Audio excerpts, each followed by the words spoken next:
Така, говорим за Askem. Това е продуктът, който благодарение така на латералния маркетинг ние създадахме при нас.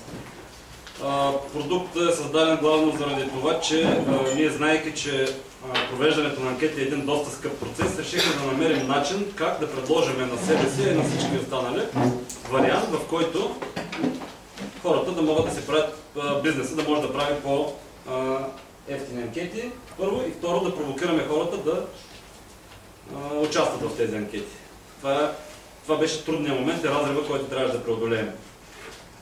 Защото вие знаете много добре, навсякъде по сайтовете има анкети, нито знаеш кой отговаря, нито знаеш как отговаря, изобщо не можеш да гарантираш за някаква представителност. До толкова, доколкото в интернет може да говорим за представителност, защото все пак ако правим някакво проучване на продукти, които са, да кажем, за хора над определена възраст, над 70 години, които не ползват интернет, ние няма как да ги обхванем в интернет.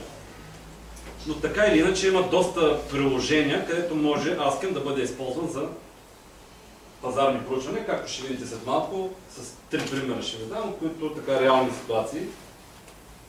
Първо, какво е Askem? Ако се спомняте, на времето имаше един филм с Мел Гибсън. Какво мислят жените, какво искат жените. Всички бихме искали да сме на място на Мел Гибсън по отношение на потребителите, не само на жените. И да знаем тези потребители какво мислим по отношение на нашия продукт, по отношение на нагласа, да им го дадем точно това нещо. Така бихме били най-успешните бизнесмени. Хубавото е, че с Askem това до някъде е възможно. Ще спра малко по-така подробно на бизнес модела на Askem, за да разберете за какво става дума. От едната страна е бизнесът.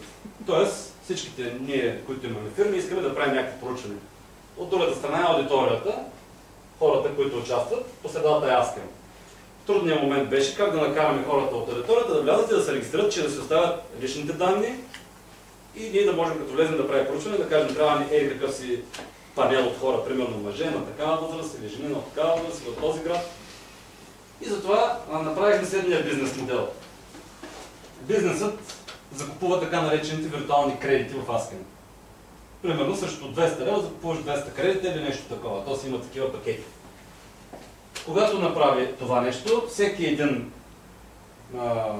една организация може да създаде анкета чрез редактора на анкети вътре в самия уебсайт.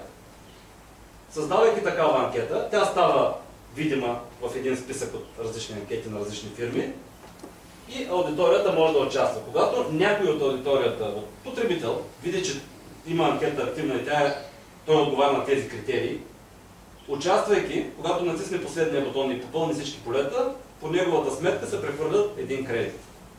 В края на краищата, когато той попълни N на брой анкети, той получава една сума, която му се изплаща. От това нещо печелят както потребителите аудитория, при положение, че те отговарят и имат интерес да отговарят, защото в противен случай няма да се получат хонорара, и бизнеса, който знае, че ще се намерят достатъчно хора да отговарят. За една година, без никаква реклама, трябва да ви кажа, че солиден панел от 5000 респондента вече има в Askem, които на ден се увеличават средно са по 5-10 човека. Което означава, че има голям интерес от аудиторията и понеже всеки профил се проверява, ние го проверяваме всеки профил, ние виждаме, че те попълват много съвестно своите данни. Както лични, така и демографски. Като личните данни стоят на съвсем различно място от демографски, т.е. бизнеса няма достъп до личните данни. Ние сме регистрирани в Комисията по защита на личните данни като администратор на лични данни и това сме го оказали, защото ние трябва да пазим все пак правата на тия хора. Иначе те просто няма да се включват. Успяхме да създадем имидж на тази система и така някакси нещата потръгнаха. Сега вече е момент за втория етап, в който ние трябва да убедим бизнеса, че той може да намери полезни резултати за себе си в тази система. Ето е самата система на адрес www.askem.net, askem.org, купили сме всички домейни, дори английски домейни и така нататък, може да се намери системата. Само на Askem.bg се намира така наречения Askem Social, което е една малко по-различна система. То не е система, където е място, където може да се обменя информация. На Askem.net, на askem.net може да намерите самото приложение. В него може да се регистрирате. При самата регистрация има една отметка, откъдето всеки, който се регистрира, избира дали да бъде бизнес или потребител. Ако е бизнес, Той се създава бизнес профил, ако е потребител, създава потребителски профил. Потребителите естествено се регистрират, за да отговарят. Ние ще погледнем нещата от страната на бизнеса. Това не интересува нас. Когато се регистрира, примерно, фирма Newmark, някаква лична информация, адрес за кореспонденция, фактура и така нататък. Съответно, кредитите, с които разполага Newmark в момента. Тоест, само когато разполагам с някакви кредити, аз мога да пускам някаква анкета. И чрез това меню, където е там профил по-горе менюто,